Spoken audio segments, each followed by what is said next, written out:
YouTube, what is going on? Theo being here. Today, we're going to be talking about some mysteries that we still have regarding Final Fantasy XVI, even with its release coming up within 3 days from today, time that I'm recording this. We are going to be kind of going over some of the things that have been talked about or kind of shown through previous footage, but there's still a good amount of uncertainty about it. So just some caution going forward that there might be some context spoilers, some things like that.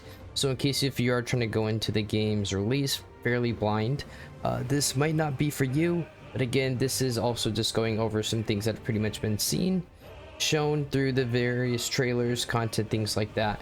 And we're just going to be kind of breaking it down, going in detail, that kind of give us some information going into the release, so we can kind of keep pretty open-minded as we're going through, playing some things to keep an eye out for, to hopefully give us some context as we play through and we kind of learning everything that's going on. So without further ado, let's go over the different topics. First one I want to talk about is going to be the missing icons. We've seen in the previous trailers that there is this giant mural. We have Leviathan here, and I believe this is Typhon here. I'm not entirely sure, but the halos do represent different, essentially different dominants. So the question is, who is one, Typhon's dominant, and two, where's Leviathan? Because we haven't seen anything on them at all, right? So we know of 8 dominants so far, right?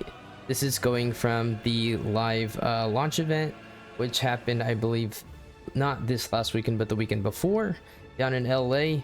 And as we can see here, just confirming the 8 icons and their dominance that have been discussed and shown.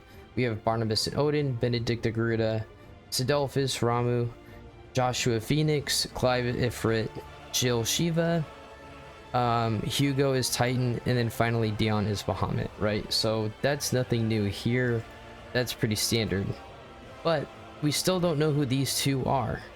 So this is going back to the state of play that we got a while back. And during the state of play trailer, we got footage of Ifrit versus Typhon.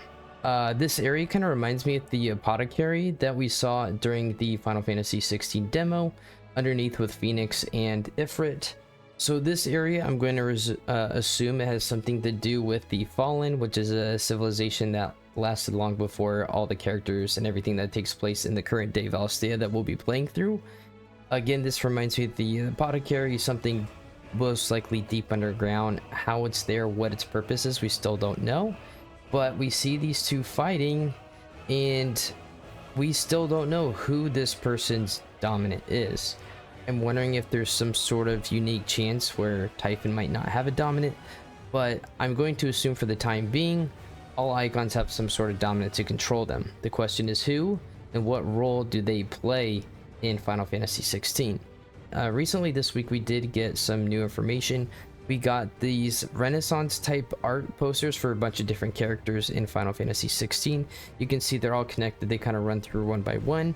And we do see Ramu here fighting Typhon. So for whatever happens, or who this character is, or whatever they are, for whatever reason, they're going to be most likely linked to Sidolphus and Ramu. How or why, only time is going to be able to tell, but something to keep an eye out for going forward. Then going back to Leviathan.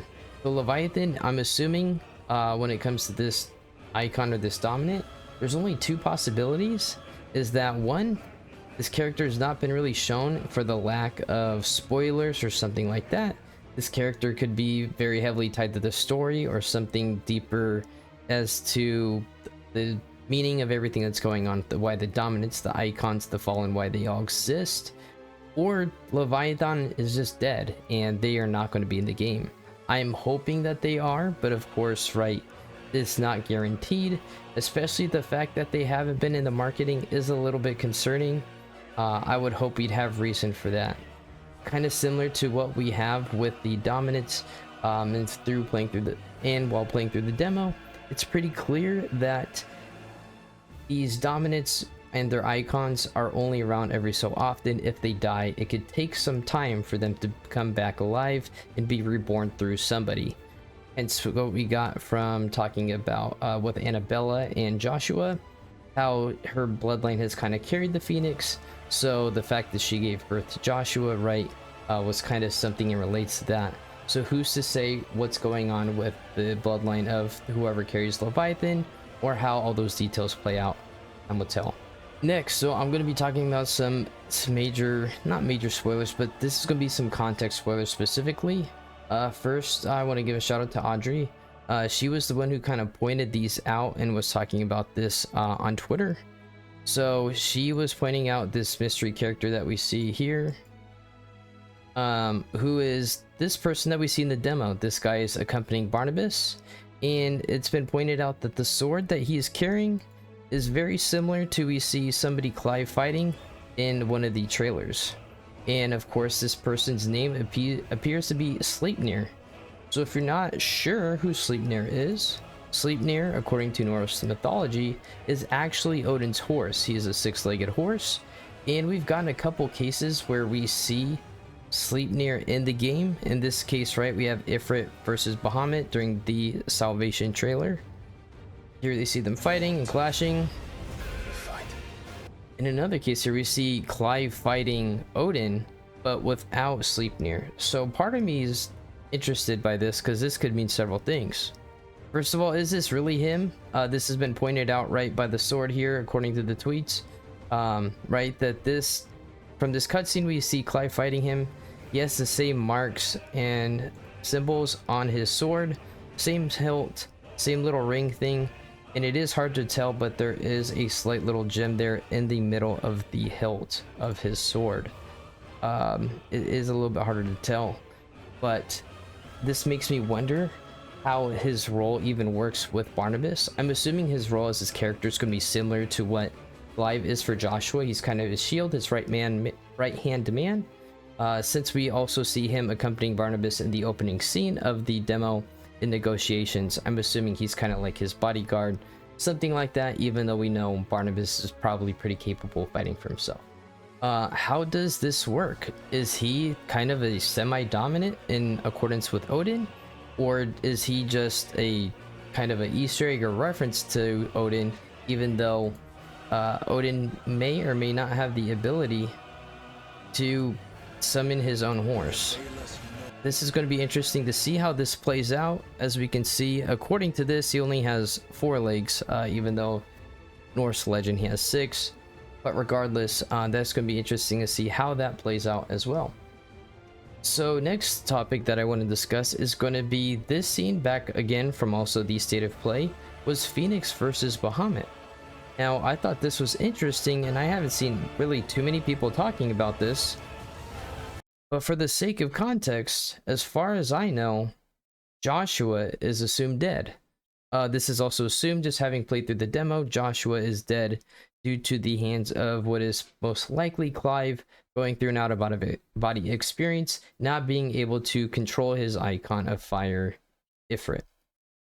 But through this gameplay here, we see Phoenix fighting Bahamut. So this raises some questions, of course. Is Joshua actually dead? Or is somebody able to take on the Phoenix? So of course, one of the rules in regards to media, movies, games is if you don't see the character die, you can't actually assume that the person is dead. So I'm going to think that Joshua is actually somehow still alive, and during Clive's journey, we're going to be on a quest to see if we can find him. What happens to him, where he goes, I don't know. But if we can play as Phoenix, I'm going to assume that this is in fact Joshua and not anybody else. And why we're fighting Bahamut, I have no idea. But this is definitely worth pointing out and very interesting in itself, right? Also, this gameplay scene is pretty badass. That's pretty much it for that. Finally, the last thing I want to talk about is what exactly is Titan Lost. Titan Lost was shown in several trailers. This one, we get more gameplay of it versus the State of Play, which we had a while back. Again, we have Ifrit fighting Titan, who is already huge, and then somehow Titan takes on this form of Titan Lost and becomes a colossal monster, pretty much the size of a mother crystal. And so with this, the question is, how is this even possible? When we first saw the trailer of this, they did not reveal his name. Later on, it is now known his name is Titan Lost. So how does somebody become this big? So is this power possible for all of the icons, where they become even a super version of an icon, become even more large, even more powerful? Or is this something that might be enhanced by even the possibilities of the mother crystal? As of right now, it's really hard to say, and this is of course awesome insight, like I said, things to keep open-minded about. But as far as I know, I have not seen anything in regards to answers, and these are things we should be kind of looking out for, and I'm excited to learn about as we're going through Final Fantasy 16. That is pretty much going to be it for this. I'm gonna kind of let this play out here, but I cannot wait. We are 3 days away, and this is the most hype I've probably ever been for a game. This looks incredible. I cannot wait. So again, if you guys like this type of content, let me know down below some theories, some things that you guys have noticed that have kind of gone under the radar. I'm excited to hear theory craft with you guys as well. But with that, I'm hoping we can get all these answers and more within 3 days with the release on Thursday the 22nd. But again, that's going to be it. Like the video, subscribe to the channel, and comment. It helps me out a ton. And I will see you guys in the next one for the release of Final Fantasy 16. Until then, peace and deuces. See ya.